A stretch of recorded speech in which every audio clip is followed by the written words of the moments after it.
architectural structures dotted on each side of the road, filled with people who are not sure if they will be locked out from their homes next year due to rental fee hikes. The buildings on the other side of the road wear an empty, forlorn look. Beggars are always on the streets.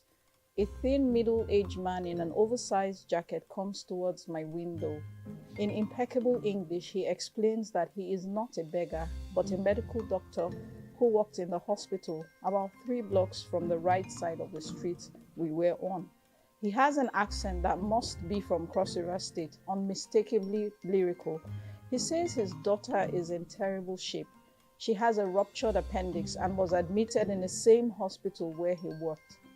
I'm trying to raise money for my daughter, but we haven't been paid for about 6 months now. It was difficult to tell truth from falsehood in Lagos. Poverty taught most people the art of deceit as a means of livelihood.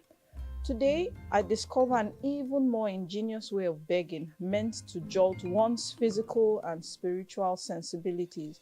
At the junction just before the traffic lights, a man who looks like he was a few seconds away from being called to be with the Lord is being pushed around in a wheelchair by a dreary-looking assistant.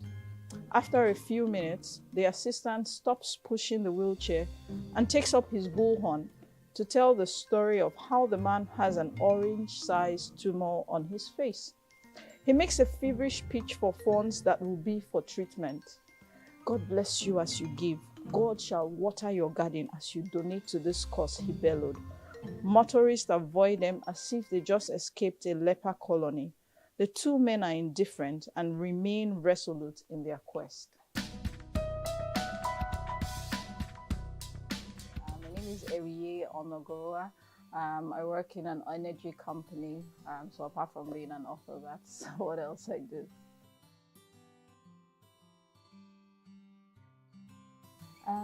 So to be honest, so I used to work in another company, and you get to that stage in your career where you feel like your life is stuck in a rut. Like you wake up every morning and you're like, okay, we have to do this again. Nothing is challenging. It's just you just know you're built for more. So that's the stage I was in. I'll go to work just completely dissatisfied. And, we had friends, how it is in the office. We'll talk about, all the things happening and not happening to us. And then it was just every day we were complaining. And then one day I said to myself, I said, Eri, but you write, yeah? Because I started writing from when I was like 8 years. And I said, instead of complaining, look inwards and do something. And literally, that's how Dear Alare was born. So it was